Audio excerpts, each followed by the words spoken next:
The storm had finally passed, leaving two small Apache brothers alone on unfamiliar shores. Mateo, just 5, clutched the hand of his 4-year-old brother Takoda as they wandered the dense forest, their little feet bruised and their stomachs empty. 3 days had passed since the raging waters had torn them from their family's riverbank camp. Hope dimmed with each sunset until Takoda spotted something peculiar. A strange pattern of stones beneath an ancient tree's twisted roots. Pushing aside thick vines, they discovered a narrow opening descending into darkness. What waited below would forever change their fate. Could the underground chambers hold the key not just to their survival, but to an ancient mystery their tribe had whispered about for generations? Before we jump back in, tell us where you're tuning in from, and if this story touches you, make sure you're subscribed, because tomorrow I've saved something extra special for you. 1 week before the storm, dawn painted the Apache reservation in gentle amber hues. Mateo sat cross-legged beside his grandfather outside their modest home, watching the old man's weathered hands carefully wrap sinew around a wooden arrow shaft. 5-year-old Mateo's eyes never left those fingers, gnarled like the desert mesquite, but moving with surprising grace. "To understand who you are, little one," grandfather said, his voice like dry leaves rustling, "you must understand where we come from." He paused, reaching for the painted eagle feather tucked in his silver hair. "Our people, the ND, have stories carried through blood and bone." 4-year-old Takoda burst from the house, his small moccasins kicking up dust as he raced toward them. "Mateo, grandfather, tell story." His high-pitched voice carried the unbridled enthusiasm only youngest children possess. Their mother, Nijoni, followed behind, wiping her hands on a cloth apron. Her long black hair caught the morning light as she smiled. "Breakfast first, then stories. Your father returns from his council meeting soon." Inside their home, walls adorned with woven blankets and traditional artwork created a warmth that transcended the modest furnishings. Their father, Ashki, served as the reservation's historian and knowledge keeper, preserving old ways while navigating new ones. Their mother, a respected healer, blended traditional medicine with practical modern solutions. Later that morning, Ashki returned, his tall frame filling the doorway. "The summer gathering is next month," he announced, ruffling Takoda's hair.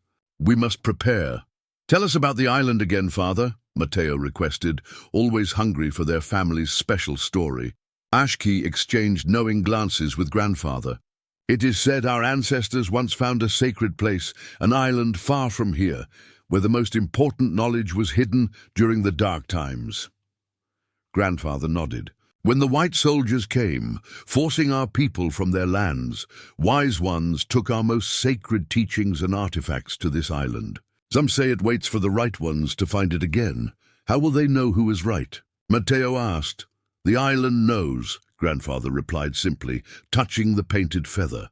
That night, as crickets sang outside their window, Mateo watched over Takoda in their shared bed. His brother always had unusual dreams, sometimes waking with strange words on his lips, old words even their grandfather couldn't always recognize. Mateo took his role as protector seriously, already understanding that Takoda was different in ways he couldn't explain.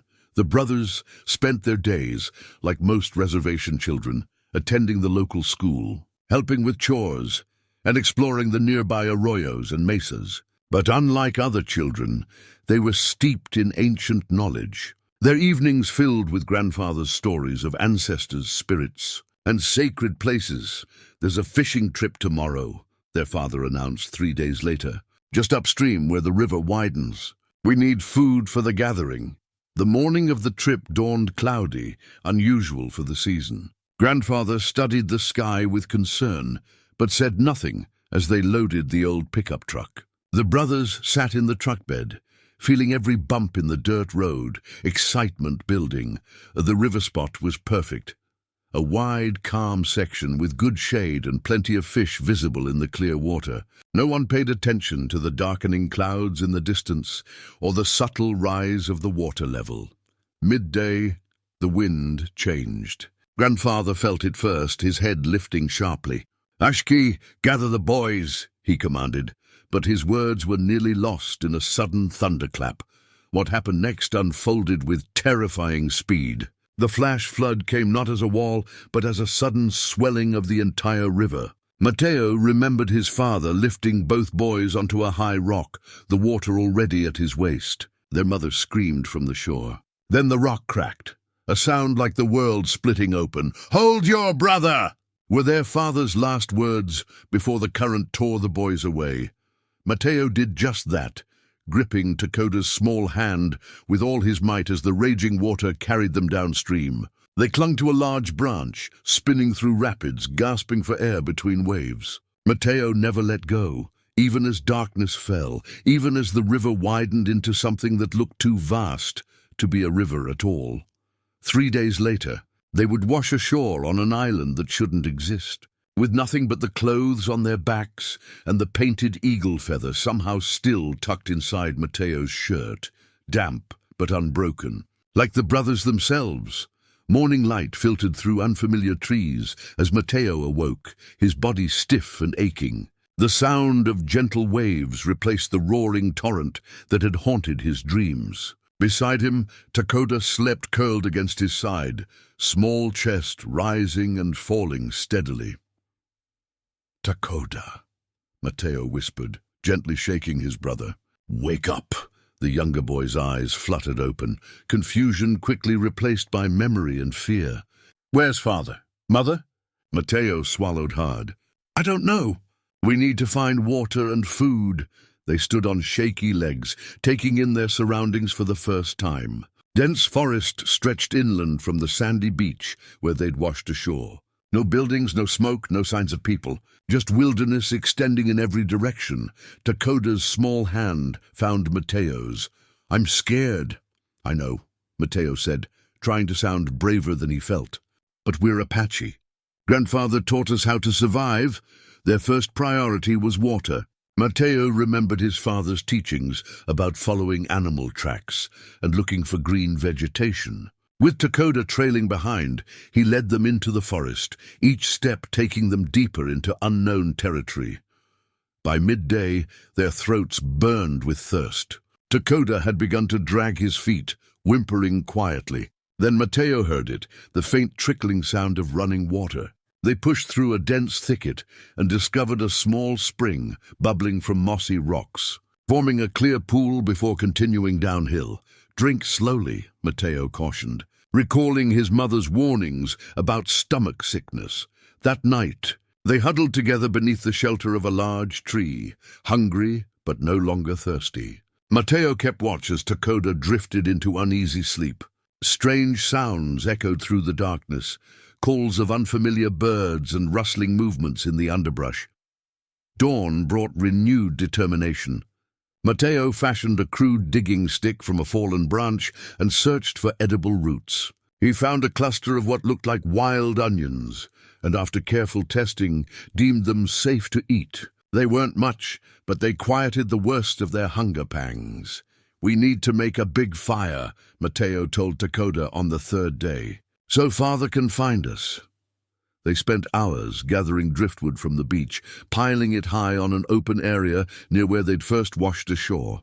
But Matteo's attempts to start a fire using friction failed repeatedly, his small hands lacking the strength and skill needed. As dusk approached, Takoda began to cry. "We'll never go home." "We will," Matteo insisted, though doubt gnawed at him. "Father won't stop looking." That night brought a different kind of fear. As darkness fell, strange lights appeared briefly over the water, shimmering and dancing before disappearing. Too steady for lightning, too patterned for reflection. "Spirits," Takoda whispered, eyes wide. Matteo clutched the eagle feather still tucked inside his shirt. "Grandfather says spirits don't hurt children." Takoda suddenly sat up straight. "I found something today." From his pocket, he produced a strange black object, sharp and triangular. "An arrowhead," Matteo said, taking it carefully. In the dim moonlight, the obsidian gleamed with an unnatural sheen. When he turned it, swirling patterns seemed to move within the stone. "It's old, very old." It was calling me, Takoda said simply. Things don't call people. Takoda, this did. The younger boy's certainty was unsettling. 4 days after washing ashore, their situation grew desperate. Mateo's attempts to catch fish with his hands had yielded nothing. The few edible plants they'd found weren't enough to sustain them. Worse, Takoda had developed a slight fever, his forehead warm to the touch. We need to move, Mateo decided, looking at his brother with worry. Find better shelter, more food. They gathered their meager possessions, the eagle feather, the obsidian arrowhead, and a makeshift water container fashioned from large leaves, and headed inland, following the spring toward higher ground. As the sun reached its peak, they emerged from dense vegetation into a small clearing dominated by an enormous tree, unlike any they'd seen before. Its massive roots twisted above ground, creating cave-like spaces underneath. Rest here, Mateo told his brother, helping him settle in the shade. Takoda pointed weakly toward the base of the tree. Look! Mateo squinted, noticing an unusual arrangement of stones partially visible beneath the twisted roots. Too regular, too deliberate to be natural. And among them, barely visible, what appeared to be strange symbols etched into the weathered surface. Someone was here, Mateo whispered. They still are, Takoda replied, his fever-bright eyes fixed on the stones. Underneath, Mateo crouched near the arranged stones, brushing away decades of accumulated soil and leaves. Each stone was perfectly smooth, worn by water rather than tools, yet arranged with undeniable purpose. They formed a circular pattern around a central depression beneath the ancient tree's massive roots. Someone made this, he muttered, tracing his finger along a faded symbol etched into one of the larger stones. The marking resembled those he'd seen on the oldest pottery back home, concentric circles with lines radiating outward like a sun. Takoda knelt beside him despite his fever, small hands reaching toward the stones with unusual certainty. It opens, he said simply. What opens? Instead of answering, Takoda began rearranging the stones, moving them with deliberate care. His actions seemed guided by some inner knowledge Mateo couldn't fathom. When Takoda placed the obsidian arrowhead in the central depression, both boys gasped as it fit perfectly. Like a key in a lock, nothing happened. It needs blood, Takoda whispered, eyes unfocused, as if listening to a distant voice. Before Mateo could stop him, Takoda pressed his small finger against the arrowhead's sharp edge. A drop of blood welled up and fell onto the obsidian surface. The stone seemed to absorb it, darkening momentarily. A low rumbling vibrated through the ground. The central stones began to sink, revealing a narrow opening beneath the tree roots. Cool air wafted upward from the darkness below, carrying unfamiliar scents, mineral-rich earth, ancient dust, and something else Mateo couldn't identify. We shouldn't go down there, Mateo said, his protective instincts flaring. It could be dangerous. Takoda's fever-bright eyes fixed on the opening. It's safer than up here. There's food and medicine below. His certainty was unnerving. How could you know that? Takoda shrugged. I just know. A difficult choice faced Mateo. His brother needed shelter and medicine for his fever. They needed food beyond the meager plants they'd found. But descending into that dark unknown terrified him. What if they couldn't get back out? As if sensing his thoughts, Takoda pointed to something glinting in the soil near the opening. Look, Mateo carefully extracted the object, a knife unlike any he'd seen before. Its blade was fashioned from a large spiral seashell, somehow hardened to razor sharpness. The handle, wrapped in ancient leather bindings, bore intricate carvings depicting what looked like underground tunnels and chambers. Grandfather spoke of ancient tools, Mateo said, testing the blade's edge carefully. This is very old but still sharp. It's a sign, Takoda insisted, his voice stronger now despite his fever. We're supposed to go down. The approaching sunset made the decision easier. Another night exposed to the elements might worsen Takoda's condition. With the shell knife secured in his waistband and the eagle feather still tucked against his chest, Mateo helped his brother to the opening, "I'll go first," he said, lowering himself into the narrow passage. "Tell me if it gets too small for you." The entrance widened after the first few feet, becoming a smooth tunnel that sloped gently downward. Most surprising was the soft bluish-green light emanating from patches of luminescent fungi growing along the walls. It wasn't bright, but it provided just enough illumination to see the path ahead. "The mushrooms are like stars," Takoda whispered in wonder, his fever seemingly forgotten in the cool underground air. The tunnel continued for what felt like a long time, though Matteo suspected his fear stretched minutes into hours. Eventually, it opened into a small chamber with a ceiling high enough for the boys to stand upright. The walls were smooth, clearly shaped by tools rather than nature, and covered with paintings that made Matteo's breath catch. "They're like grandfather's stories," he said, studying the ochre and black figures depicting people, animals, and symbols. Some were familiar, similar to the petroglyphs near their reservation. Others were unlike anything he'd seen before. One panel showed small figures descending beneath a great tree, entering a world below ground where larger figures waited. Another depicted star-like patterns above an island. "This is our island," Takoda said, pointing to a distinctive coastline shape that matched what they'd seen from the hills. "And these are our people." His finger traced the Apache-like figures in the paintings. At the far end of the chamber, a circular stone door stood closed, its surface inscribed with the same sun-like symbol they'd seen above. A small disc-shaped indentation marked its center. "Another key," Matteo murmured. Takoda approached the door without hesitation, placing his palm against the central indentation. "It's waiting for the right ones to come," he said, repeating grandfather's words about the legendary island. "How do we open it?" Matteo asked, examining the edges for any mechanism. Takoda turned to him with unexpected clarity in his eyes. "We already have what we need." He pointed to the shell knife in Matteo's waistband. "That's not just a weapon. It's the key to what's beyond." Matteo carefully examined the knife's handle, noticing for the first time that the spiral pattern at its base matched the door's central indentation. With trembling hands, he pressed it into place.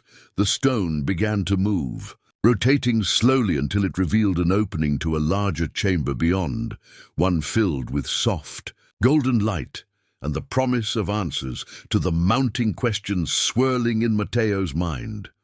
The stone door completed its rotation with a soft, grinding sound, revealing a chamber that stole the brothers' breath. Unlike the narrow tunnel and small antechamber they'd passed through, this space stretched wide and tall, its ceiling lost in shadows above. Smooth stone columns supported the unseen roof, each carved with spiraling symbols that caught the light.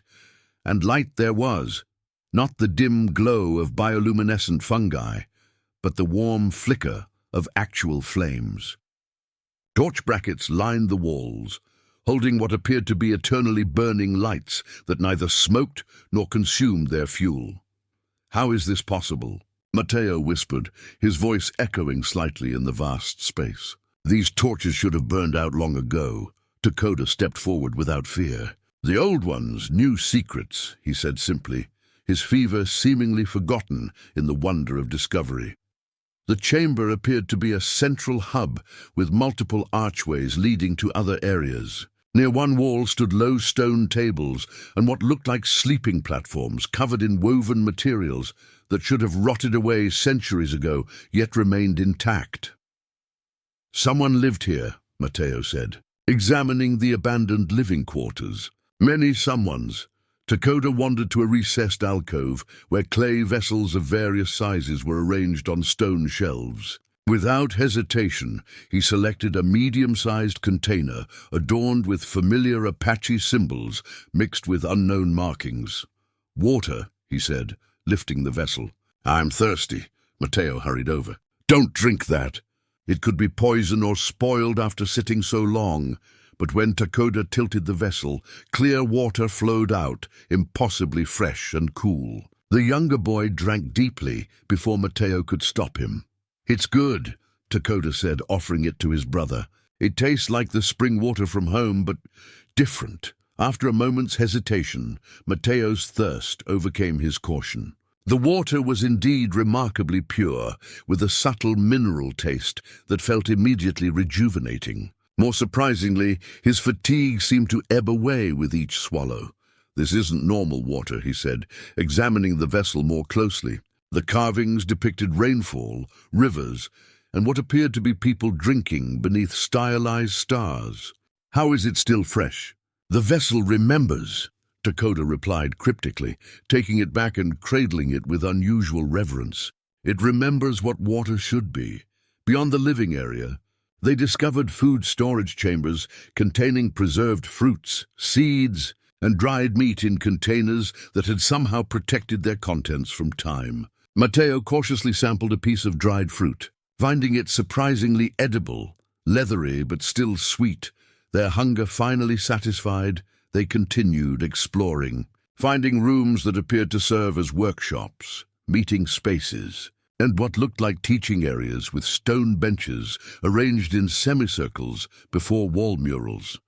In one chamber, detailed murals stretched from floor to ceiling, depicting a story in painted panels. They showed Apache ancestors arriving on the island during what Matteo recognized as the period of the great conflicts with white settlers. The paintings portrayed elders carrying sacred bundles and knowledge scrolls, establishing this underground sanctuary and teaching children in these very chambers. Grandfather's stories were true, Matteo whispered in awe.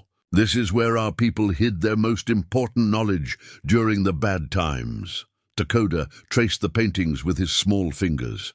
"They're still here," he murmured. "Not their bodies, but their knowing."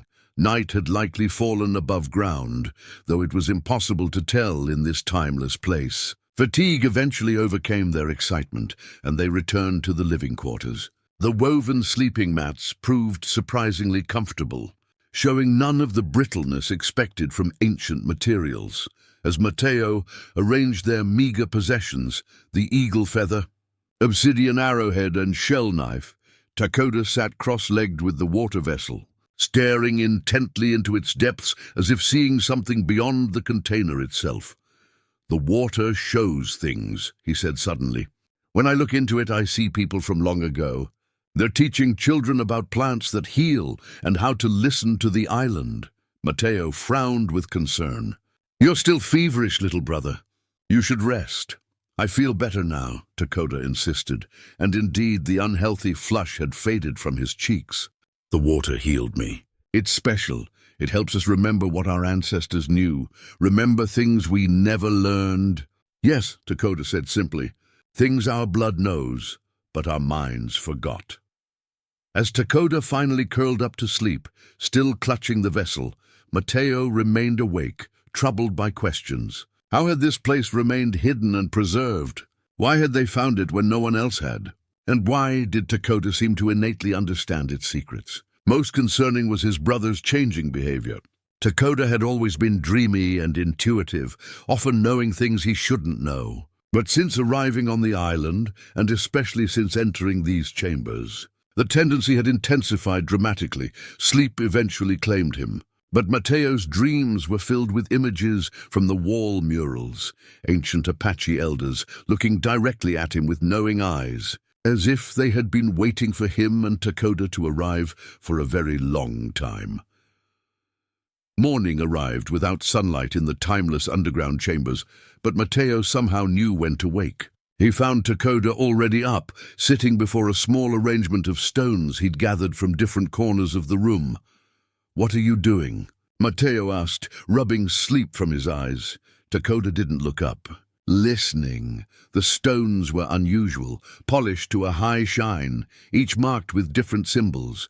As Matteo watched, Dakota rearranged them with deliberate care, placing them in a circular pattern. To Matteo's astonishment, a faint humming emanated from the arrangement, pulsing in rhythmic patterns that gradually resolved into something like whispered words. "They're speaking," Dakota said matter-of-factly. "Telling stories from before?"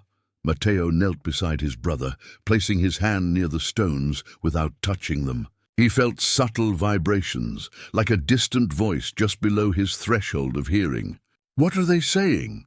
"They show the way deeper," Dakota replied. There are many tunnels, but only certain paths are safe. He rearranged the stones again, and the vibrations changed. This place is bigger than we thought. It goes under most of the island, after eating some preserved food. They gathered their few possessions, the water vessel, the shell knife, the eagle feather, and now several of the speaking stones Dakota insisted on bringing. The younger boy led with surprising confidence, choosing one of the 7 archways leading from the main chamber. "This way," he said, following a corridor that sloped gently downward. Eternally burning torches lit their path at regular intervals, casting warm light against stone walls carved with continuous bands of symbols. "How do you know?" Mateo asked, struggling to hide his unease at Dakota's newfound certainty. "The stones showed me." And Dakota hesitated. "I've walked here before." "That's impossible. We just found this place yesterday." Dakota shrugged. "Not in my body. In my dreams." The passage eventually opened into a perfectly circular chamber that took Mateo's breath away. In its center stood a raised platform supporting what appeared to be a miniature version of the island, crafted with extraordinary detail from stone, clay, and crystal. Mountains, forests, beaches, and rivers were all represented in perfect scale. "The map room," Dakota announced, approaching it reverently. Mateo circled the display in wonder. "This is incredible. I recognize that bay where we washed ashore." He pointed to a crescent-shaped indentation on one side of the model. Dakota placed his hand over a specific area of the miniature landscape. As his fingers made contact, tiny lights appeared within the model, glowing from beneath the surface. They formed a network of connecting lines that spread throughout the island's interior. "The tunnels," Dakota said. "They go everywhere." Mateo leaned closer, noticing small markings where the lights clustered into nodes. "What are these symbols?" "Entrances and important places." Dakota pointed to several locations. "This one leads to fresh water above ground. This one opens near fruit trees. This one watches the eastern shore." The implications slowly dawned on Mateo. "We can use these tunnels to find food and better shelter," he realized. "We don't have to struggle in the forest anymore." Dakota nodded. "And we can hide if bad people come." "What bad people?" Mateo asked sharply. Instead of answering, Dakota arranged the speaking stones in a new pattern beside the map. Their vibrations intensified, forming clearer sounds that made Mateo's skin prickle with recognition. They were words in their grandfather's dialect, an older form of Apache language rarely heard even on the reservation. "Others have looked for this place," Dakota translated, his expression serious. "People who want to take, not learn. The stones say we must be careful." Mateo studied the map more carefully, memorizing the locations of exits and food sources. Always practical, he focused on immediate survival. "We should explore this exit first," he decided, pointing to the path that supposedly led to fruit trees. "We need fresh food, not just preserved." Before leaving, Dakota pressed his palm against different sections of the map, causing new patterns of light to emerge. "There were children here once," he said softly. "Children like us, learning the old ways when the outside world was dangerous. Are there still people here?" Mateo asked, suddenly alert to the possibility they weren't alone. Dakota closed his eyes, as if listening to something only he could hear. "Not many," he finally said. "But someone watches. Watches us?" Mateo felt a chill, despite the pleasant temperature. Dakota gathered the speaking stones, tucking them carefully into a small pouch he'd found. "Watches the island. Has watched for a long time." He looked up at his brother with ancient eyes in a child's face. "Waiting for us." Following the map's guidance, the brothers navigated a series of narrowing passages that gradually inclined upward. Dakota led with unwavering confidence, occasionally consulting the speaking stones when they reached intersections. After nearly an hour of walking, they arrived at what appeared to be a dead end. "This can't be right," Mateo said, examining the smooth stone wall before them. Dakota placed his hand on a particular section of the wall, where faint symbols were etched. "It only looks closed," he explained. "Watch." He pressed a specific sequence of symbols. and a section of the wall slid silently aside, revealing a narrow staircase carved into natural stone. Cool air flowed down from above, carrying the scent of vegetation and fresh earth. They climbed carefully, emerging through a cleverly disguised opening beneath an overhanging cliff face. Dense foliage concealed the exit from casual view. Matteo blinked in the dappled sunlight, filtering through the forest canopy. "The map was right," he whispered, orienting himself. "And if it's correct about everything else, there should be fruit trees just beyond that rise." They moved cautiously through the undergrowth, Matteo leading this time with the shell knife in hand. As they crested the small hill, a breathtaking sight greeted them. A hidden valley filled with fruit-bearing trees, many laden with ripe produce. Food, Matteo sighed with relief, hurrying toward what looked like mango trees. But Takoda grabbed his arm, pulling him back. "Look," the younger boy whispered, pointing to something unexpected, a neatly cleared path winding among the trees. Matteo froze. Someone made that. They crouched in the underbrush, surveying the area with new wariness. Beyond the fruit grove stood a small structure, a simple hut built from local materials, its design blending so perfectly with the surroundings that they might have missed it entirely from a different angle. "Is someone living here?" Matteo wondered aloud, scanning for movement. After watching for several minutes and seeing no signs of activity, they approached the hut cautiously. Its entrance was covered by a woven reed curtain, weathered but well-maintained. Matteo carefully pushed it aside with the knife, revealing a sparse but orderly interior, a sleeping mat of woven grasses, a stone hearth with cold ashes, handcrafted tools hanging from the walls. But what caught Matteo's attention was a strange garment draped over a wooden stand, a cloak unlike anything he'd seen before. The material seemed to drink in light, shifting and rippling even without wind. When Matteo tentatively touched it, his fingers seemed to blur, impartially disappearing against its surface. "Don't," Takoda warned, but curiosity overcame caution, and Matteo lifted the garment. "It's so light," he marveled, draping it over his shoulders. Takoda gasped. "You're fading," the younger boy exclaimed. Indeed, where the cloak covered Matteo's body, his form became indistinct, as if viewed through moving water. Matteo quickly removed it, hanging it back in place. Who would have something like this? Takoda's attention had already shifted to a small wooden chest beside the sleeping mat. Opening it revealed a leather-bound book, its pages filled with neat, handwritten entries and detailed sketches of the island, including the brothers themselves. "Someone's been watching us," Matteo realized with a chill. Flipping through pages showing their arrival, their search for water, their discovery of the underground entrance, Takoda pointed to the most recent entry, dated just yesterday. The Apache words translated roughly to, "The younger one senses me." They found the path below much sooner than expected. "I must decide whether to reveal myself." "They speak our language," Matteo whispered. "They are our people," Takoda confirmed, studying the writing style. An elder. Further exploration of the hut revealed preserved foods, medicinal herbs, and crafting materials, evidence of someone living simply but deliberately, maintaining a watchful presence. "We should leave a message," Takoda suggested, finding a piece of charcoal near the hearth. On a blank page in the journal, he carefully wrote in their childhood Apache, "We are Matteo and Takoda, sons of Ashki and Nijoni. The storm brought us here. We found the chambers below. We mean no harm." After gathering some fruit, they returned to the underground entrance, both brothers frequently glancing over their shoulders with the unsettling knowledge they were being observed. The journey back through the tunnels seemed faster, their familiarity with the path growing. In the main chamber, they sorted their harvest, storing fruits in the ancient pottery vessels designed for preservation. Takoda arranged the speaking stones in a questioning pattern, listening intently to their subtle vibrations.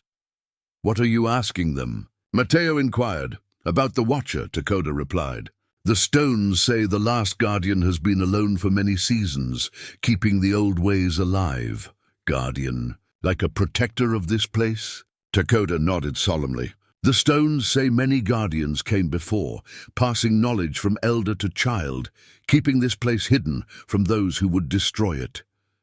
And now, Matteo asked, the implications slowly dawning on him. Takoda rearranged the stones one final time. Their vibrations formed a pattern that raised goosebumps on Matteo's arms. "Now the Guardian watches us," Takoda translated, "to see if we are worthy to learn." 3 days had passed since their discovery of the observer's hut. The brothers had established a routine, using the underground passages to access food and water while continuing to explore the vast network of chambers. Matteo focused on practical concerns, mapping exit points, cataloging food sources, improving their sleeping area. Takoda, however, grew increasingly absorbed in the ancient knowledge surrounding them. This morning, Matteo woke alone. Takoda's sleeping mat lay empty. "Takoda?" he called, his voice echoing through the chamber. No response. Panic rising, Matteo grabbed the shell knife and hurried through the nearest doorway. He'd memorized most of the main passages by now, checking each adjoining room with growing concern. He finally spotted light spilling from a chamber they hadn't yet explored. Inside, he found Takoda, sitting cross-legged before a curved wall covered with elaborate symbols. The boy wasn't alone. Surrounding him were objects floating in mid-air, gently rotating as if suspended in invisible water. Stone tablets, clay figurines, bone tools, and small woven items hung in perfect stillness around his brother's small form. "Takoda?" Matteo whispered, afraid to break whatever strange force held the objects aloft. His brother turned slowly, eyes unfocused and distant. "They're teaching me," he said in a voice unlike his own, deeper, resonant with age beyond his years. "Who is teaching you?" Matteo remained at the threshold, unsure whether to approach those who came before. Takoda gestured vaguely at the suspended objects. "Their memories live in these things." As Matteo watched, the floating items slowly descended, settling gently on the stone floor around his brother. Takoda blinked several times, his expression gradually returning to that of a normal 4-year-old. "I can find my way anywhere in the tunnels now," he announced proudly, scrambling to his feet. "I don't even need the map anymore." Matteo approached cautiously. "How did you make those things float?" Takoda looked confused. "Did they float?" "I just remember the knowledge coming into me." He pointed to the far corner of the room, where a low stone platform held what appeared to be a folded blanket. "I found that and wrapped myself in it. Then I could hear the ancestors speaking."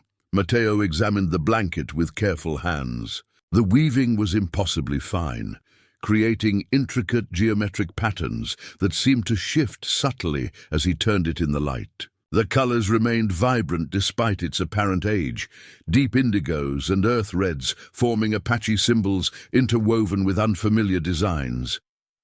"It's a dreaming blanket," Takoda explained matter-of-factly. "The teachers used them to help children remember the old knowledge." "How do you know what it's called?" "It told me." Takoda said this as casually as if explaining that water was wet. "And it showed me a room we haven't found yet, where children like me used to learn, despite his misgivings." Matteo allowed Takoda to lead him through a series of smaller tunnels until they arrived at a circular chamber. Stone benches arranged in concentric rings faced a central platform. The walls bore paintings of children with elders, hands extended toward objects similar to the speaking stones and memory vessels they'd already encountered. A teaching room, Matteo realized. Takoda nodded excitedly. "This is where they trained the rememberers." "The what?" "Children who could hold the old memories," Takoda explained, climbing onto the central platform with familiar confidence. Not everyone could do it. They needed children with special minds who could remember things they never learned. The implication sent a chill through Matteo. "Children like you," Takoda smiled. "Yes, that's why we found this place. That's why I understand things here. I'm a rememberer." Matteo watched his little brother trace the symbols carved into the platform. Since discovering the underground complex, Takoda had changed dramatically. His vocabulary had expanded. His movements had become more assured and most unsettling. He frequently spoke of memories that couldn't possibly be his own. "Show me what you've learned," Matteo said. Sitting on one of the stone benches, without hesitation, Takoda began to speak, not in the halting sentences of a 4-year-old, but with the measured cadence of a practiced storyteller. He recounted the history of their Apache ancestors arriving on the island centuries ago, fleeing persecution, how they discovered the natural caves and expanded them using knowledge preserved from even more ancient times, how they created a repository for cultural memories and sacred teachings that might otherwise be lost. During the worst times, Takoda explained, when our people were being killed or forced onto reservations, small groups would secretly journey here to preserve what was most precious, our stories, our ceremonies, our healing ways, our connection to the earth and stars. How many people lived here? Matteo asked, momentarily setting aside his concerns about his brother's transformation. Never many at once. A few elders, some children chosen as rememberers, others chosen as guardians. Takoda's small hand swept the air, indicating the whole complex. They didn't build this to live in forever.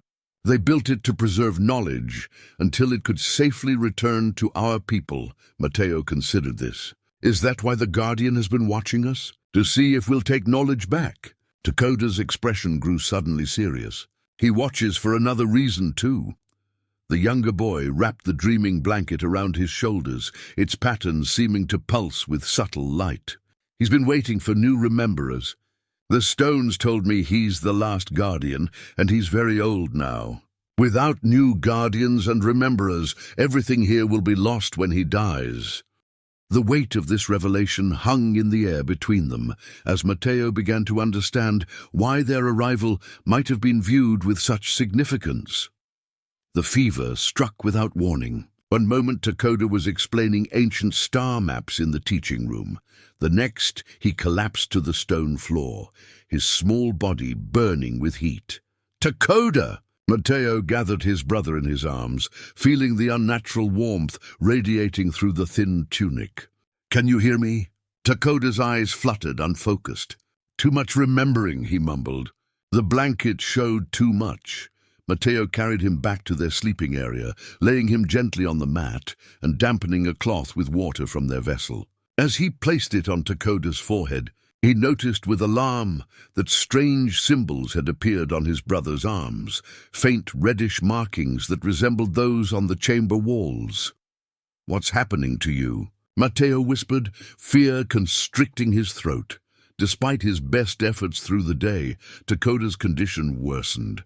His breathing grew labored, and he drifted between consciousness and fevered dreams, sometimes speaking in languages Matteo didn't recognize. The water vessel's healing properties seemed ineffective against whatever afflicted him.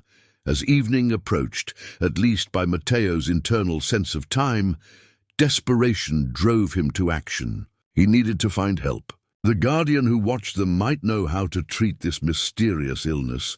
"I'll be back soon," he promised his semi-conscious brother, tucking the eagle feather beside him for protection. "Don't leave me, Takoda." Matteo navigated the tunnels to the exit nearest the observer's hut, moving with quiet urgency through the darkening forest. When he reached the small clearing, he called out in Apache, "Guardian, my brother is sick. Please help us." Only forest sounds answered him. The hut appeared empty, the shadow cloak no longer hanging on its stand. Matteo approached the doorway, heart pounding, and found evidence of recent activity. Fresh ashes in the hearth, newly cut herbs hanging to dry. "I know you're watching," he called out, turning in a full circle. "Takoda is very sick. He says he remembered too much. Please." A rustling from the undergrowth made him spin around, shell knife raised defensively. Nothing was visible, yet something displaced the ferns just 20 paces away. "I see you," Matteo bluffed, his voice steadier than he felt. "My brother needs medicine." Silence stretched for several heartbeats. Then, like a mirage taking form, a figure emerged from the shadows, or rather the shadows seemed to release their hold on a form that had been there all along. The shadow cloak rippled as an elderly man lowered its hood. His face was deeply lined, skin weathered by sun and age, but his eyes were sharp and alert. Silver hair hung in 2 long braids, adorned with beads and feathers. He wore simple clothing of hand-woven fabric, a medicine pouch at his waist. "You are brave to seek me out, young guardian," the man said in formal Apache. "But foolish to leave your brother alone." "He needs help," Matteo replied, lowering his knife slightly. "Are you the one who's been watching us?" The old man nodded once. "I am Kemi, last of the guardians of this place." He studied Matteo with penetrating intensity. "Your brother attempts too much, too quickly. The memories are overwhelming his young mind. Can you help him?" Instead of answering, Kemi moved past him into the hut, gathering items with practiced efficiency. Various herbs, a small stone bowl, and a package wrapped in large leaves. "Take me to him," he commanded. They traveled in tense silence through the forest and down into the tunnels. Matteo led the way, occasionally glancing back to ensure the old man followed. Despite his age, Kemi moved with surprising agility, navigating the passages as one intimately familiar with every turn. When they reached Takoda, the boy was shivering despite his fever, the strange markings now covering both arms and spreading across his chest. Kemi knelt beside him, examining the symbols with a grave expression. He accessed ancestral memories without preparation. The old man murmured, "His spirit walks in 2 worlds." From his collection of gathered items, Kemi unwrapped the leaf package, revealing a grey-green clay mixture emitting a strong herbal scent. "Healing clay from the sacred pools," he explained, beginning to apply it to Takoda's marked skin. "It will draw out the fever and anchor his spirit back to his body." Matteo watched anxiously as the old man worked, applying the poultice in precise patterns over the mysterious symbols, while chanting softly in an Apache dialect even older than grandfather's. "Will he recover?" Matteo asked when Kemi finally sat back. The old man nodded. "He is strong but untrained. The knowledge vessels were not meant for such young minds." He fixed Matteo with a penetrating gaze. "You found this place much sooner than I expected." "You were expecting us?" "Not you specifically," Kemi clarified, "but ones like you. The Rememberer and the Protector." He gestured to Takoda, then to Matteo. "The prophecy speaks of brothers who would come from the water." As Takoda's breathing slowly steadied, Kemi placed a weathered hand on Matteo's shoulder. "Many questions burn in you, young one. But first, we must heal your brother. Then we will speak of why you are here and what must be done." Dawn arrived unnoticed in the timeless underground chambers, but Takoda's fever broke with the new day. The healing clay had dried and flaked away, taking the strange markings with it. He slept peacefully now, his breathing steady. Kemi sat cross-legged nearby, sorting herbs from his medicine pouch with gnarled but precise fingers. He'd maintained a silent vigil alongside Matteo through the night. "The danger has passed," the old man finally said, his voice like dry leaves rustling. "Your brother's spirit has returned fully to his body." Matteo, exhausted but relieved, studied their unexpected ally. "Who are you, really? Why have you been watching us?" Kemi tied his medicine bundle closed before answering. "I told you, I am the last guardian of this place. I've lived on this island for 63 years, since I was a young man of 20, all alone." A shadow passed over the old man's face. "Not always. Once there were others, my teacher, my wife, our daughter. But they have long since walked the spirit path." Takoda stirred, his eyes opening suddenly with complete awareness. "You've been waiting for new guardians," he said, as if continuing a conversation already in progress. Kemi nodded, unsurprised by the boy's insight. "Yes, little rememberer. The prophecy said they would come when most needed."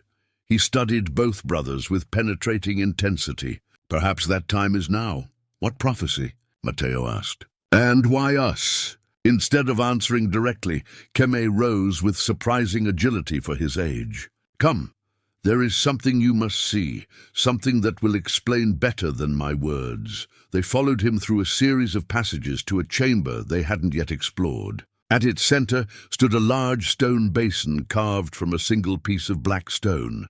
its interior surface etched with concentric rings of symbols. "The time bowl," Kemi announced, removing the water vessel from Mateo's pack. "An artifact from the ancient ones, from before our people split into different tribes." With ceremonial precision, he poured the sacred water into the basin. The liquid settled into perfect stillness, its surface becoming unnaturally reflective, like a mirror of polished silver. "Look," Kem commanded, gesturing for the brothers to approach. As they gazed into the water, the reflective surface rippled and transformed. Instead of their own faces, they saw images forming, people dressed in traditional Apache clothing from centuries past, fleeing across unfamiliar landscapes. "Our ancestors during the time of great suffering," Kem narrated as the scenes shifted. "When the white soldiers drove them from their homelands, when children were taken to distant schools to forget their language, when the old ways were forbidden, the water showed elders gathering in secret, passing sacred objects from hand to hand, speaking urgently. Then the scene changed to show a small group in canoes, navigating treacherous waters by starlight.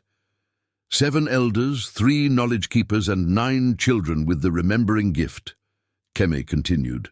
"They journeyed for many moons, guided by the ancient star maps, seeking the island foretold in prophecies passed down since before the coming of Europeans." The water rippled again, showing the same group arriving on familiar shores, their island. The images accelerated, the discovery of natural caves, the gradual expansion into chambers, the creation of the artifacts they'd already encountered. "They built this place as a sanctuary for our most sacred knowledge," Kame explained. "Not just stories and ceremonies, but deeper wisdom, healing ways, star knowledge, earth-speaking, memory-sharing, things too precious to risk losing forever." The time bowl showed generations passing, children growing to adulthood, new children arriving, elders returning to the mainland to secretly gather more knowledge as the outside world changed. Always, the number of inhabitants remained small, their purpose focused on preservation rather than building a large community. "For over 200 years, the guardians and rememberers maintained this place," Kem said, his voice reverent. "Even as our people on the mainland were confined to reservations, forced to abandon traditional ways, this sanctuary remained, a hidden ember of our true fire." The water's surface showed more recent scenes, a younger Keme arriving with an older man, a woman joining them later, a child being born. Then gradually the others passing away until only Keme remained. "I've been alone for 22 years, the old man said, his stoic expression briefly revealing profound loneliness. "Maintaining the knowledge, watching for signs, waiting for the prophecy to fulfill." "What prophecy exactly?" Mateo insisted. Keme passed his hand over the water, causing it to show a stone tablet covered with ancient symbols. The first rememberer foretold that when the knowledge was in greatest danger, 2 brothers would arrive from the water, one to remember, one to protect. They would come as children, innocent yet carrying old souls. The younger would speak with the ancestors through objects. The elder would guard with both strength and wisdom. The water stilled, once again reflecting their own faces, Takoda's solemn expression beyond his years, Mateo's cautious yet determined gaze. "When I saw 2 Apache children wash ashore after the storm," Kemi continued, "I watched carefully. When the younger one led you directly to a hidden entrance most adults would never find, I began to hope. When he accessed memory artifacts without training, I became certain." Takoda touched the water's surface gently. "We're the ones in the prophecy," Keme nodded. "But that brings both opportunity and danger. The outside world has changed. Those who seek to exploit or destroy our heritage have new tools, new methods. And I grow old. What happens if the knowledge is lost?" Mateo asked. "Then a piece of our people dies forever," Keme replied simply. "And the path home is never found." "Prophecy or not, I must be certain," Kame announced after they had returned to the main chamber. "The old ways demand proper testing before knowledge is shared." The brothers sat before him, Takoda fully recovered and eager, Mateo still wary but increasingly curious. 2 days had passed since their first meeting, during which Keme had shared meals with them and taught basic survival skills, but had withheld the deeper knowledge they sensed all around them. What kind of testing? Mateo asked, protective instincts flaring. Takoda already got sick once. Keme nodded gravely. Which is why we must proceed correctly this time. The Rememberer gift is powerful, but dangerous if accessed improperly. He reached into his medicine pouch. First, we must confirm your bloodlines. He withdrew a stone, unlike any they had seen, deep red with crystalline facets that caught the torchlight, seeming to hold the glow within its depths. The bloodstone has been used since ancient times to recognize those with the old blood, those capable of carrying the special gifts. Takoda reached for it instinctively, but Keme held it back. Not yet, little one. There is a ceremony that must be followed.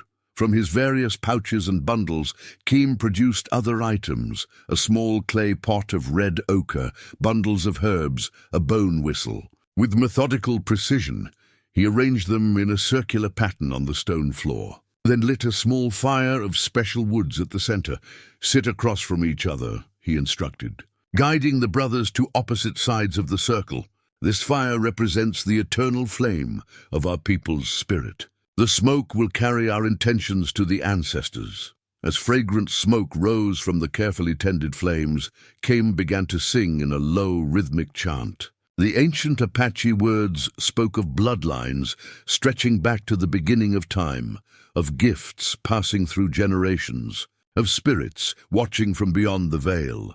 The old guardian applied ochre markings to each boy's forehead, a single horizontal line for Mateo, 3 short vertical lines for Takoda. The protector mark and the rememberer mark, he explained. Worn by those tested since the first guardians arrived, Keme placed the bloodstone in the center, equidistant between them. Place your palms down on either side of the stone, he instructed. Not touching it yet, just feeling its presence. The brothers did as told, the heat of the small fire warming their faces as they extended their hands. Mateo felt a subtle vibration emanating from the stone, like a distant heartbeat. Now I will ask the ancestors to witness, Keme said, his voice deepening. He raised the bone whistle to his lips and blew a series of notes that seemed to penetrate to the bone. The sound echoed in the chamber long after he stopped playing. Touch the stone, he commanded. As their fingertips made contact with the crystalline surface, the bloodstone responded immediately, glowing with internal light that pulsed like a living thing. The light began as a deep crimson, but gradually shifted, brightening more intensely under Takoda's touch until it glowed like a small sun. Keme's weathered face revealed rare surprise. The strongest response I have seen in my lifetime, he murmured. Your bloodline runs true to the ancient ones. Mateo felt the stone growing warm beneath his fingers, but noticed his side glowed with less intensity. Mine is weaker, he observed. Different, not weaker, Kem corrected. The protector gift manifests differently than the rememberer gift. See how your side pulses with steady rhythm, like a warrior's heart, while your brother's flares bright but fluctuates, like the vision seeker's mind. The old guardian studied the patterns within the stone carefully. You share the same parents, yet your gifts differ. This is as the prophecy foretold, complementary strengths from the same source.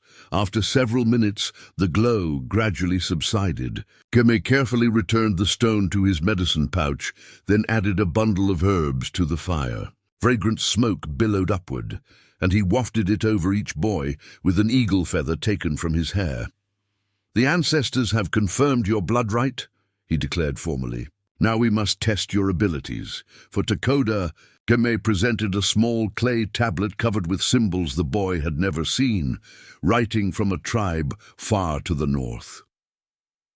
Tell me what this says, Keme instructed. Takoda ran his small fingers over the markings, his eyes growing distant. It's a medicine chant, he said slowly. For calling rain during drought times. He began to recite words in a language neither he nor Mateo had ever heard. Keme nodded with satisfaction, then turned to Mateo. From a bundle of cloth, he produced 3 identical-looking seed pods. One is food, one is medicine, one is poison, he explained. Your brother could know this through remembering. A protector must know through observing. Choose which one would be safe to eat. Matteo studied the pods carefully, noting subtle differences in color, weight, and the patterns on their surfaces. After careful consideration, he selected one. Keme's eyes crinkled at the corners. The protector's gift is strong in you, to see what others miss, to sense danger and safety. He opened the pod Matteo had chosen, revealing edible seeds within. This one alone would nourish rather than harm. As the ceremony concluded, Keme added a final bundle to the fire, causing it to flare bright blue before settling back to normal. The testing is complete, he announced. What was suspected is now confirmed. He looked at each boy in turn. Takoda, you are a true rememberer, perhaps the strongest born in many generations. Matteo, you are the protector foretold. With the discernment and courage your role requires, the old guardian's expression grew solemn. Now the true preparation must begin. The knowledge of this place is vast, and my remaining time is not. We have much work ahead of us. What exactly will we be doing? Matteo asked. Learning, Keme replied simply. You to guard, your brother to remember. For the day when you must carry this knowledge back to our people. Your training must follow the old ways, Keme explained, as dawn broke above their underground sanctuary. Different paths for different gifts. The days following the blood ceremony had established a new rhythm to their lives. Keme now lived alongside them in the main chambers, bringing select possessions from his surface hut. His presence transformed their experience. Meals became lessons in identifying sacred plants. Bedtime stories carried encoded knowledge. Even games taught survival skills. Matteo, you will train in the morning light, Keme continued. A protector must understand the world above as well as below. He handed the boy a small, leather-wrapped bundle. These tools belonged to my teacher's teacher. They now pass to you. Inside, Matteo found carefully crafted items. A bone knife with a handle wrapped in sinew, a slender wooden staff marked with notches and symbols, and a series of small stone weights attached to leather cords. Balance, perception, movement, Keme explained. The three foundations of protection. For Takoda, Keme revealed a different treasure, a small drum unlike any the boy had seen before. Its wooden frame was ancient, but unmarked by time. The hide stretched across its surface, painted with symbols that seemed to shift subtly when viewed from different angles. The soul drum, Kame said reverently. One of our oldest artifacts. It speaks between worlds. Takoda accepted it with unusual solemnity, his small fingers tracing the painted symbols. I can feel the voices waiting inside it. That is your gift, Kem nodded. The rememberer hears what others cannot. Their training diverged from that day forward. Mornings found Matteo above ground with Keme, learning to move silently through the forest, to read subtle signs in disturbed vegetation or animal behavior, to use the staff for balance across treacherous terrain. Afternoons were devoted to defensive techniques, redirecting force rather than opposing it directly, using the natural environment to advantage, creating diversions and false trails. A protector seldom fights directly, Keme instructed as they practiced staff movements. Your role is to prevent conflict when possible, to redirect it when necessary, and to resolve it quickly when unavoidable. Meanwhile, Takoda remained primarily underground, immersed in a different kind of education. Keme had devised a careful regimen to develop the boy's remembering gift safely, avoiding the dangerous overload that had caused his earlier illness. The soul drum will help you regulate the flow of memories, Keme explained, teaching Takoda specific rhythms. Different patterns access different types of knowledge. The drum protects your spirit while your mind travels. In the evenings, the three would gather in the main chamber, sharing knowledge and experiences from their separate training. Takoda demonstrated his progress by playing the soul drum, its sounds producing visible ripples in the air that formed images, medicinal plants, star patterns, ceremonial arrangements. Matteo reported on the island's features he had mapped. the natural resources he had located, the defensive positions he had identified. His observational skills sharpened rapidly under Keem's tutelage.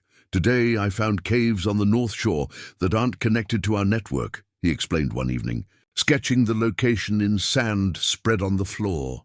"They would make good emergency shelters if needed." "Good," Keem nodded approvingly.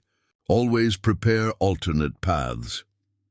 2 weeks into their training, Keem led them to a previously unexplored section of the underground network. A narrow passage opened into a vast, natural cavern, where an underground lake stretched into darkness, its black waters perfectly still. "The memory pool," Keem announced, his voice echoing slightly. "The heart of this sanctuary."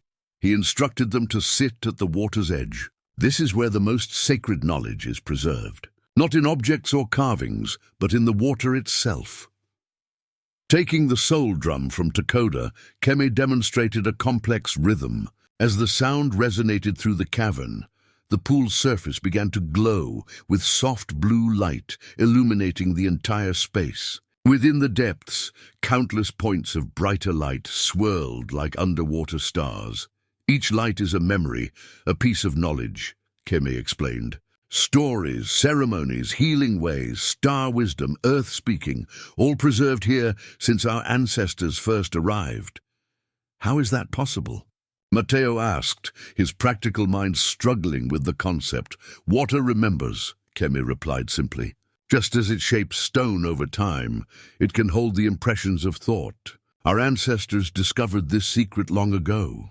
Takoda stared, transfixed, at the glowing pool. "I can hear them singing," he whispered. Keem nodded. "The Rememberer's gift allows you to access what is stored here. With training, you will learn to call forth specific knowledge without becoming overwhelmed." He handed the drum back to Takoda. "Try the sunrise rhythm I taught you yesterday." With small, careful hands, Takoda played the pattern.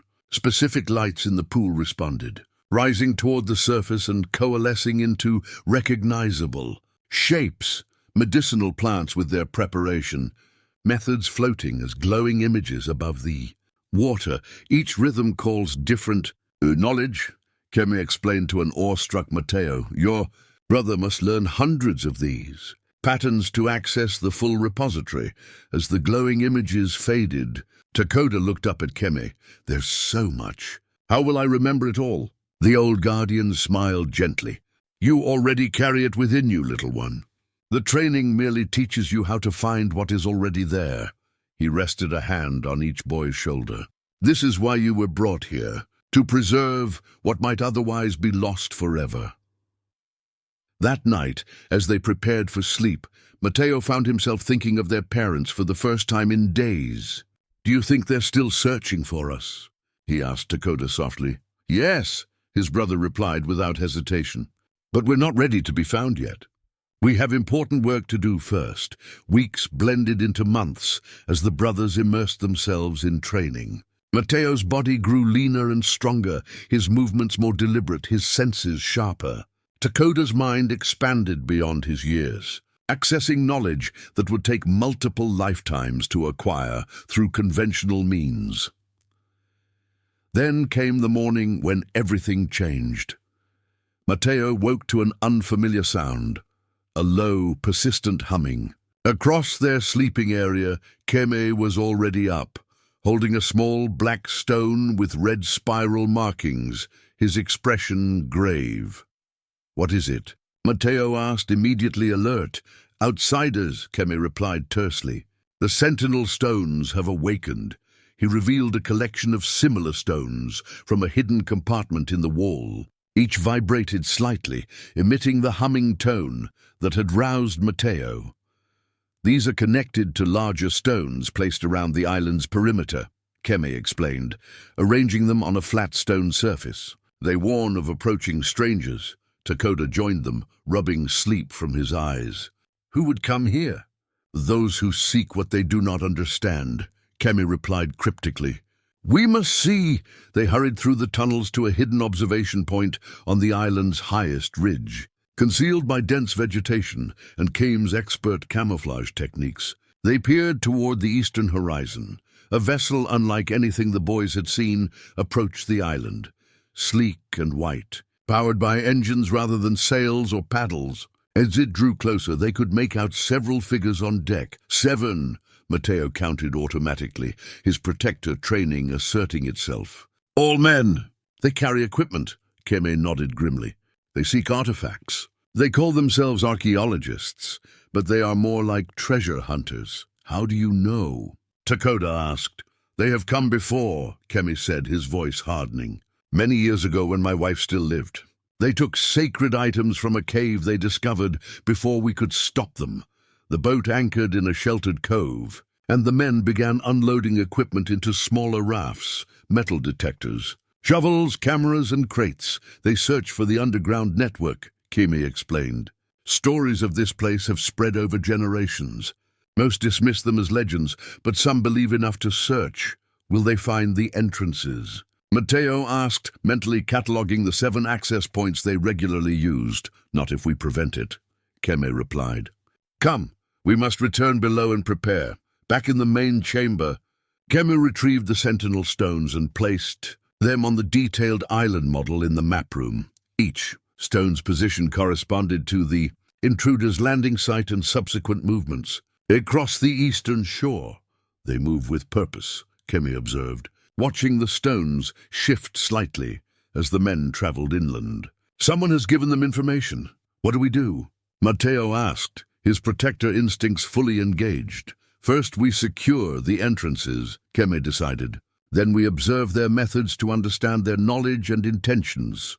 For the next several hours, they worked systematically to conceal and fortify the underground access points. Keme taught them to arrange vegetation in natural-seeming patterns that would discourage exploration, to create false trails leading away from actual entrances, and to set up warning systems that would alert them if anyone approached too closely.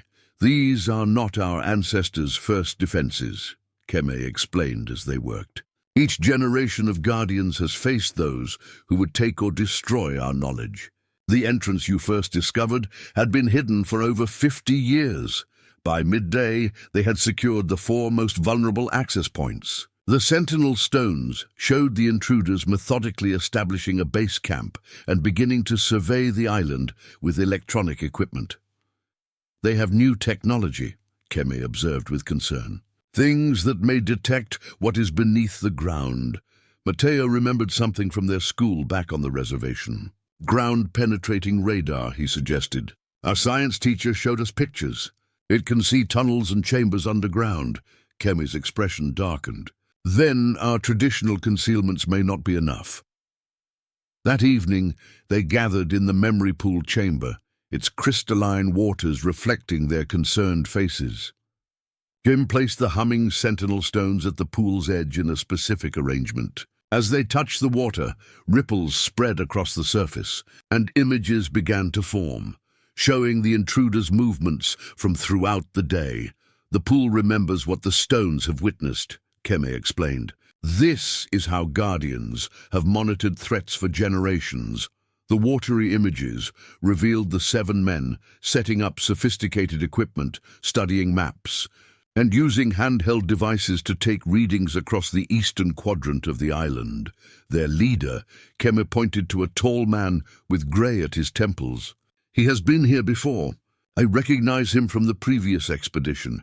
What did they take last time? Takoda asked. Ceremonial objects from a small cave not connected to our main network, Keme replied. They did not discover the true sanctuary, but they found enough to convince others to fund this larger expedition.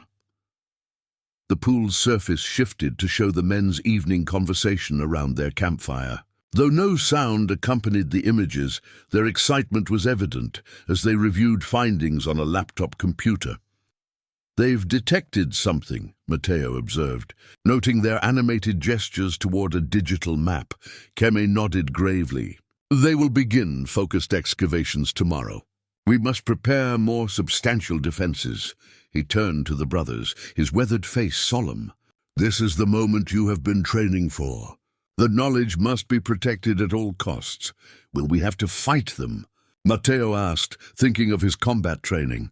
Our ancestors' way was never direct confrontation, Kemi replied. We are too few, and violence would only bring more outsiders. Instead, we must become like the wind and shadows, unseen forces that confuse, mislead, and ultimately discourage. How? Takoda wondered. Kemi lifted one of the sentinel stones, its red spiral pattern seeming to swirl in the pool's reflected light. We will use what they do not understand against them. Their fear of the unknown will become our strongest defense. Being a guardian means more than knowing the knowledge, Kemi told the brothers as they prepared for the day ahead. It means understanding why it must be protected. Dawn had barely broken above the island, but the sentinel stones indicated the intruders were already active, moving inland with their equipment. 3 days had passed since their arrival, and they were methodically surveying the island in expanding grids. These men seek objects they can display in museums or sell to collectors, Kemi continued, gathering items from various storage chambers. But they do not understand that our artifacts are alive with purpose. Separated from their proper context, they become mere curiosities, their power diminished or corrupted. Matteo helped the old guardian pack a deerskin bag with selected items. How have guardians defended this place before? Each time differently, Kem replied. The guardians before me used storms and false trails. My wife was gifted with animal speaking. She could call creatures to obscure tracks and create distractions. I have used other methods. His weathered face showed a hint of mischief. Today we will use the vision smoke, from a cedar box carved with protective symbols. Kemi withdrew a tightly wrapped bundle of herbs, resins, and what appeared to be crushed minerals, bound with sinew and marked with red ochre symbols.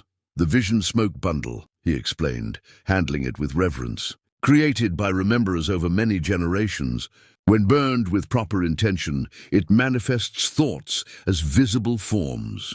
Takoda's eyes widened. Like the water images in the memory pool? Similar, but these can appear anywhere the smoke travels, and others besides us can see them. Kem tucked the bundle carefully into his bag. We will use it to create guardians where there are none.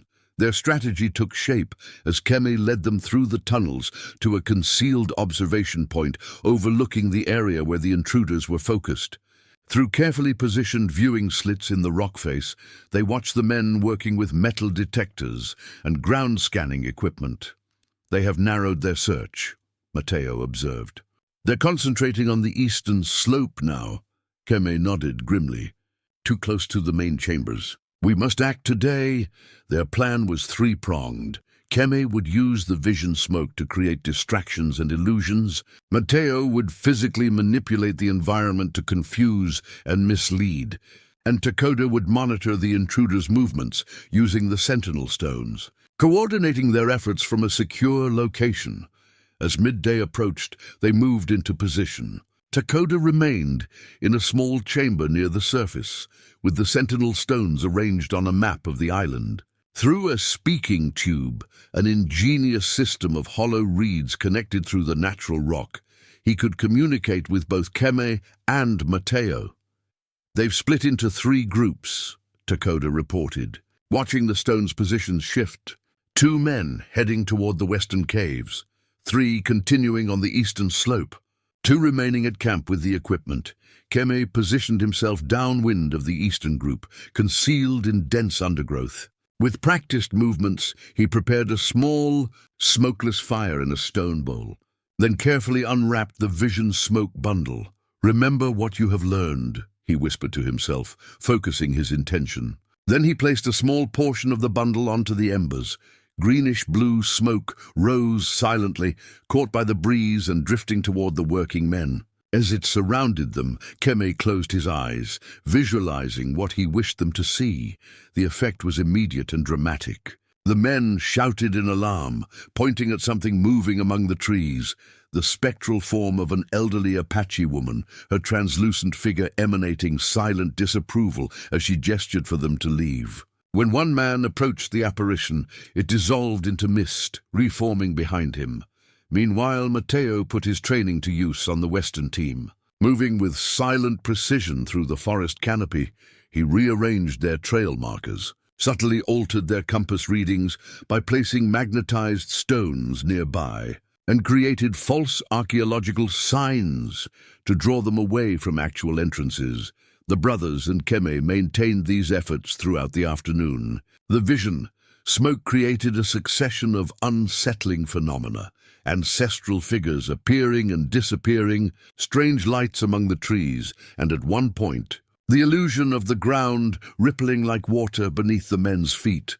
By evening, confusion and unease had spread through the expedition. Matteo, concealed near their camp, overheard their increasingly tense conversation.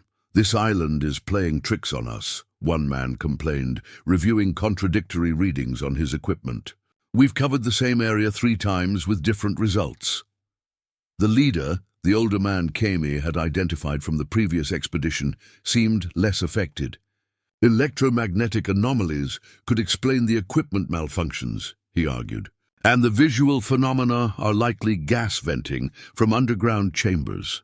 This actually confirms my theory about extensive cave networks." Returning to their underground sanctuary, the 3 defenders reviewed the day's efforts. "We've confused them, but not deterred them," Matteo reported. "Their leader is too determined. He has seen such defenses before," Kemi acknowledged. "During their last expedition, my wife and I used similar methods. He has prepared his team better this time." Dakota, who had been unusually quiet, suddenly spoke up. "The Sentinel stones show they've brought something new from their boat." He arranged the stones to show the intruders' movements. "Something large in crates." Kimi's expression darkened. "Excavation equipment. They plan to dig. Can we stop them?" Matteo asked.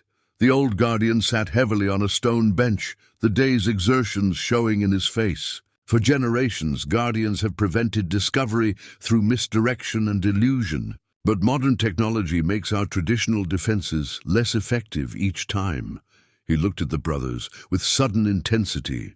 "This is why the prophecy spoke of new guardians. The old ways alone are no longer enough. What can we do differently?" Dakota wondered. Kemi reached for the vision smoke bundle, its wrapping now partially unfolded. "We must combine the old knowledge with new understanding. You boys have lived in both worlds, the traditional ways of our people and the modern world outside. This gives you insight I no longer possess." Matteo thought of their school lessons, of the science and technology they had begun to learn before the storm brought them here. "Maybe we can use their own methods against them," he suggested. "Not just avoid their technology, but manipulate it." A slow smile spread across Kimi's weathered face. "Now you begin to think like a true guardian, young protector. Tomorrow, we will teach these intruders why our ancestors chose this island for its defenses, not just its seclusion." "I had a dream last night," Dakota announced, as they gathered in the map room the following morning. "I saw our ancestors using the island itself against intruders." Kemi looked at the boy with sharp interest. "A remembering dream?" Dakota nodded. "They didn't just hide, they made the island speak." "Sound defenses," Kem murmured, eyes widening with recognition. "Of course, the acoustic properties of the chambers." He turned to a storage alcove and retrieved a bundle of slender, hollow reeds, each cut to different lengths and treated with some kind of resin. "Whispering reeds," he explained. "I haven't used these since I was a young guardian." The intruders had begun excavation at first light, the distant sound of mechanical digging reaching even their underground sanctuary. According to the Sentinel stones, they had focused on an area dangerously close to one of the main tunnel networks. "They've brought a small excavator," Matteo reported after a scouting mission to observe their operation. "And they've set up a generator for power." "They're digging systematically, where their ground-penetrating radar showed passages." Keme laid the reeds on the map, demonstrating how they would be placed. "These capture sound from one location and transmit it to another. When arranged in certain patterns, they create echoes that seem to come from everywhere at once. Like the speaking stones, but with real sounds," Dakota observed. "Exactly. But these work on all people, not just those with the remembering gift." Keme divided the reeds among them. "We'll place them throughout the forest surrounding their excavation site, creating a network that will confuse and disorient." Matteo studied the excavation area on the map. What about their equipment? The noise from their machines will overpower any sounds we make. Takoda's eyes lit up. What if we use their machines as part of our defense? The reeds could capture and redirect those sounds. A slow smile spread across Keme's weathered face. The new guardian thinks beyond the old ways. Yes, we can turn their own tools against them. They spent the morning placing the whispering reeds according to Keme's instructions, creating an invisible web of sound channels throughout the forest surrounding the dig site. Matteo, with his protector's training in silent movement, positioned reeds closest to the workers, while Takoda used his intuitive understanding of the system to create the optimal arrangement for maximum disorientation. By midday, they were ready. Concealed in 3 different locations around the perimeter, they began the sound defense. Keme demonstrated first, speaking a low Apache chant into a master reed. His voice emerged from multiple locations simultaneously, seeming to come from the earth itself. The workers paused, looking around in confusion. Matteo followed, using his reed to capture the sound of the excavator's engine, then redirecting it so the noise seemed to come from the opposite direction. The operator shut down the machine, checking for malfunctions. Takoda contributed the most unnerving effect, softly drumming the soul drum near his reed. The rhythmic beats emerged from dozens of locations, growing louder and more synchronized until they matched the workers' heartbeats, creating a disorienting resonance that several men physically recoiled from. For hours, they maintained this acoustic assault. The whispering reeds amplified and distorted natural sounds. Bird calls became ominous shrieks. Wind through trees transformed into whispering voices, and the workers' own conversations echoed back with unsettling delays. The psychological impact was immediate. 2 workers refused to continue, retreating to the camp. Others grew argumentative, insisting they were being watched. Equipment malfunctioned inexplicably as Matteo used the cover of the sound confusion to subtly sabotage their tools, loosening connections, misaligning settings, and introducing small amounts of soil into fuel lines. By late afternoon, even the determined expedition leader showed signs of strain. Through a cleverly positioned reed, Matteo overheard him arguing with his remaining team. "There's something wrong with this place," one man insisted. "The locals talked about guardians protecting the island. Maybe the legends are true." "Nonsense," the leader replied, but with less conviction than before. "There are perfectly natural explanations for these phenomena." "Natural or not, we're not making progress," another countered. "The equipment keeps failing. The mapping data is inconsistent. And now these sounds, it's like the island is fighting back." As dusk approached, they achieved their first significant victory. The workers secured their equipment and retreated to their camp earlier than on previous days. Abandoning the excavation site entirely, the 3 defenders regrouped in their underground sanctuary. "Cautiously optimistic, they're rattled," Matteo reported. 2 of them want to leave altogether, but not their leader, Kem observed. "He has too much invested in finding proof of this place." Takoda, unusually thoughtful, arranged the sentinel stones to show the current positions of the intruders. "They're adapting," he noted. "See how they've moved their sleeping arrangements? They're positioning themselves in a defensive circle." Keme nodded gravely. "They will return tomorrow with new resolve and countermeasures. Sound defenses alone won't be enough. What else can we use?" Matteo asked. Keme considered for a moment, then turned to Takoda. "In your dream, did you see other defenses besides sound?" The young boy closed his eyes, accessing the remembered vision. "Yes, our ancestors used the natural springs beneath the island. They could make the ground unstable, the water channels," Keme breathed. "Of course. There is a network of underground springs that feed the memory pool. With the right adjustments to the flow, we could make the excavation site too muddy to use their equipment," Matteo finished. "Understanding immediately, or create the impression of tunnels collapsing," Takoda added. "They wouldn't risk digging if they thought the ground might cave in."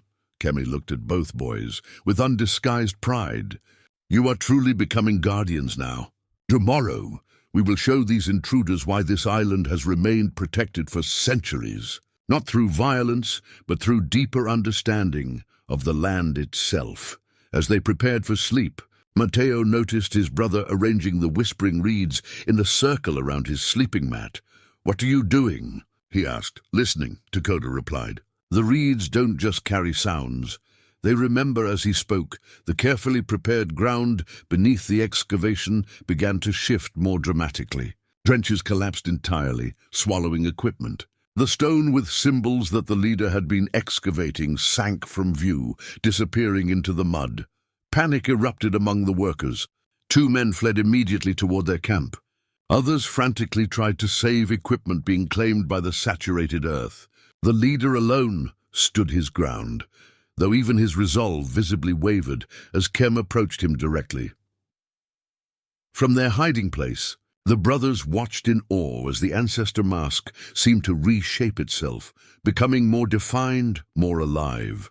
For a moment, it was possible to believe that an ancient warrior truly stood before the intruders. Not an elderly guardian wearing carved wood. Kem stopped an arm's length from the expedition leader, who finally took a step backward, then another.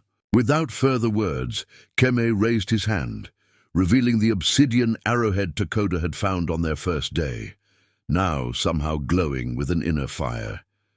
It was the final push needed. The leader turned and ran, calling for his team to abandon the site and return to their boats. Within minutes, the clearing stood empty of all but sinking equipment and collapsed excavations. As the sounds of the retreating men faded, Keme removed the mask. Instantly, he seemed to diminish, returning to the elderly man they knew. Exhaustion lined his face as he leaned heavily on his staff. "It is done," he said simply. "They will not return." 3 days after the intruders' hasty departure, a profound quiet settled over the island. The excavation site had been reclaimed by mud and vegetation, with little evidence remaining of the confrontation. Inside their underground sanctuary, however, change was brewing. Keem had not fully recovered from wielding the ancestor mask, though he insisted he was fine. The brothers noticed his movements had slowed, his voice had weakened, and he often paused mid-sentence as if gathering strength. This morning, he summoned them to the memory pool chamber with unusual formality. When they arrived, Keme was seated beside the glowing waters, a collection of artifacts arranged before him. "Come, sit," he beckoned, his voice carrying a weight that commanded attention. "It is time we speak of your return." "Return?" Matteo asked, exchanging surprised glances with Dakota. After nearly 6 months on the island, they had almost stopped thinking about leaving. "Yes, your journey here has a purpose beyond learning and defending." Keme gestured toward the memory pool, where images formed of their parents searching riverbanks. "Your family never stopped looking for you. Soon they must find you. But our training isn't complete," Dakota protested. "There's so much I haven't remembered yet." Keme smiled gently. "A rememberer's training is never complete. It continues throughout life." He shifted his attention to a flat oval stone resting in his palm. "Besides, you will return here many times in the years ahead." The stone was smooth and dark, clearly shaped by river water over centuries. At its center, a small crystal had been carefully embedded, its facets catching the torchlight. "The pathway stone," Keme explained, "created by the first guardians to establish connection between this sanctuary and our people on the mainland." "What does it do?" Matteo asked, always focused on practical function. "It creates a beacon," Keme replied. "When placed in proper alignment with the sun, it projects a light visible for many miles across water, a signal to those who know what to watch for." "You're going to signal for someone to find us?" Dakota guessed. Keme nodded. "The time has come.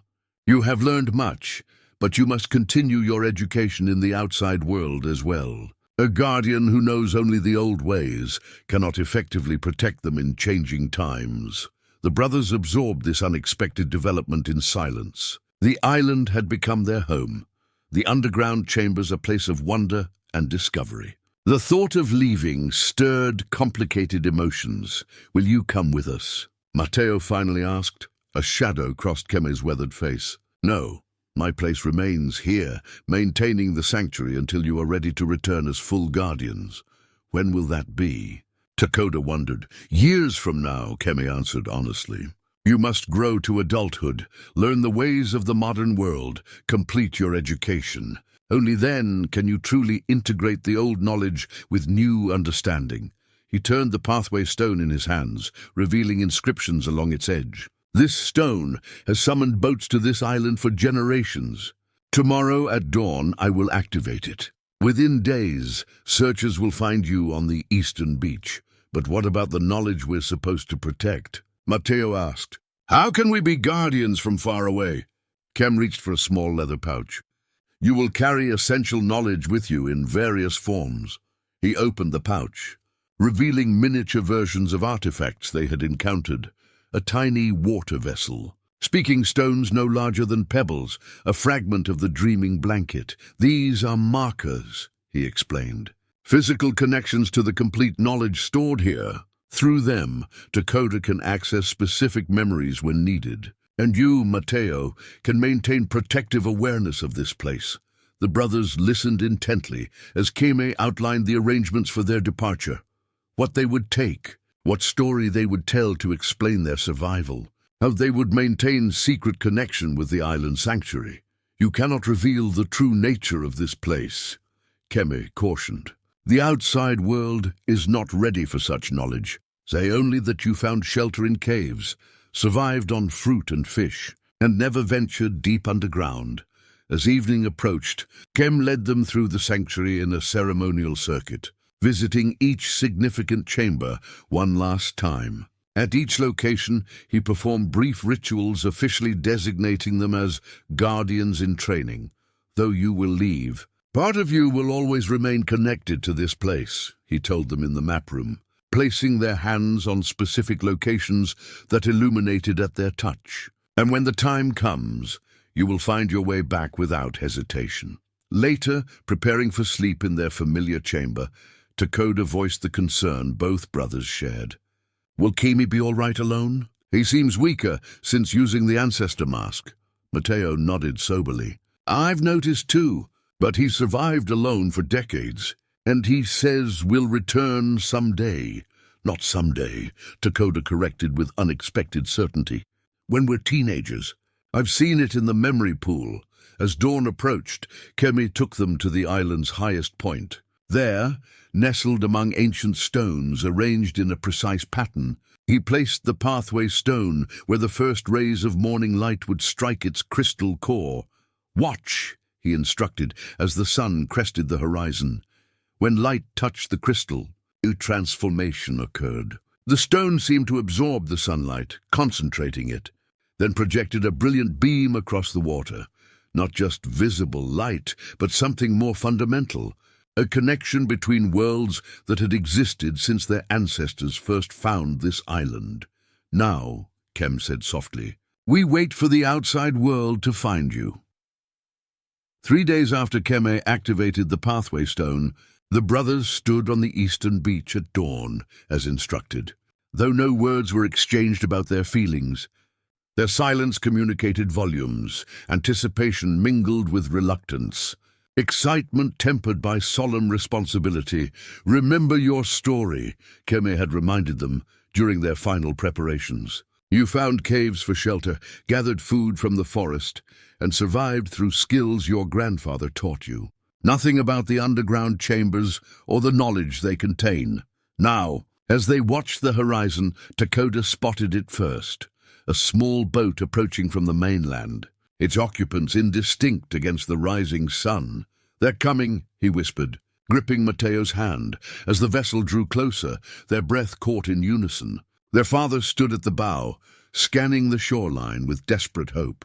Beside him, their mother clutched an offering bundle of sacred tobacco, a prayer for finding what was lost.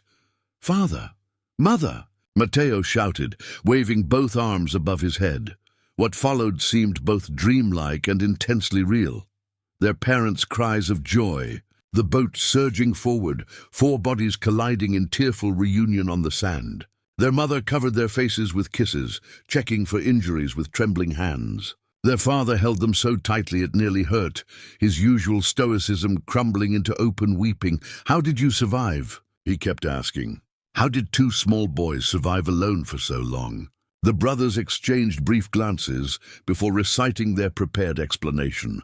Finding shelter in coastal caves, discovering fruit trees inland, fashioning simple tools for fishing and gathering. Their father listened with growing amazement and pride. "Your grandfather's teachings served you well," he said, ruffling Dakota's hair. "He always said you two had old souls."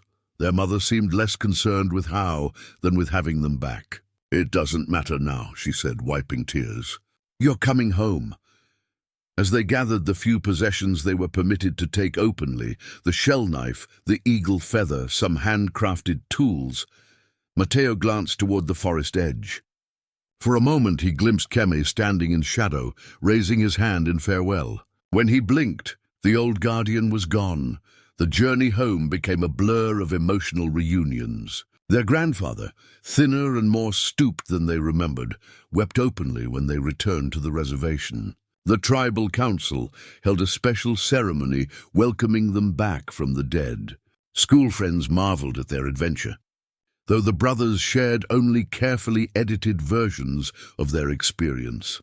At night, alone in their bedroom for the first time in 6 months, they whispered the truths they couldn't speak openly. "I can still feel the memory pool," Dakota confided. "Sometimes when I'm falling asleep, I see the lights moving in the water. I keep scanning for entrances everywhere we go," Matteo admitted. "Looking for the signs Keem taught us, the stone arrangements, the specific plants that mark hidden paths." 3 months after their return, a package arrived by mail with no return address. Inside, they found 2 identical silver rings, each inscribed with ancient Apache symbols that matched the markings from the underground chambers. A note in Keme's distinctive handwriting explained simply, "Guardian rings. Wear them always."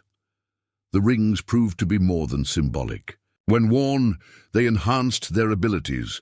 Dakota's remembering became more controlled and specific, while Matteo's protective awareness extended beyond physical threats to include recognition of those who might exploit their knowledge. Most remarkably, the rings occasionally warmed against their skin simultaneously, creating a momentary connection that let them sense Keme's continued presence on the island. Life gradually resumed its normal patterns, though normal held new meaning for the brothers. They excelled in school, particularly in subjects that could integrate with their secret knowledge. Matteo in environmental science and engineering, Dakota in cultural anthropology and linguistics. They maintained the facade of ordinary reservation boys while quietly practicing the skills Kem had taught them. Years passed. The brothers grew taller, their childish features maturing. They never spoke publicly of what truly happened on the island, though their grandfather occasionally gave them knowing looks when they demonstrated knowledge beyond their years. On the evening of Matteo's 13th birthday, as the family celebration wound down, the guardian rings suddenly grew warm, warmer than ever before. The brothers excused themselves and hurried to their room. "Something's different," Dakota said, examining his ring. The inscribed symbols were glowing faintly, something they had never done before. A letter arrived the following morning. Inside was a detailed map showing boat departure times from a coastal town, and 2 small objects wrapped in deerskin, ceremonial beads carved from the same stone as the memory pool. The accompanying note was brief. "The Guardian has completed his journey. The sanctuary awaits its new protectors." That night, their parents found them packing essentials into small backpacks. "We need to make a journey," Matteo explained with a maturity beyond his years. "There's something we have to do." Their father studied their faces for a long moment. "This has to do with where you really were those 6 months, doesn't it?" The brothers exchanged glances. "Surprised? We've always known there was more to your story," their mother added gently. Your grandfather said the island had claimed you as its own, that someday it would call you back. It has, Dakota confirmed. Their father nodded slowly. Then you must go. But this time, you'll return. As dawn broke the next day, the brothers stood at the river dock, guardian rings gleaming in the early light. Ahead lay the journey back to their island sanctuary. Behind them, parents who finally understood the weight of the legacy their sons carried. Ready? Mateo asked, adjusting his backpack. Dakota smiled, fingering the rememberer symbols on his ring. The knowledge has waited centuries. It can wait a few more days for us to arrive.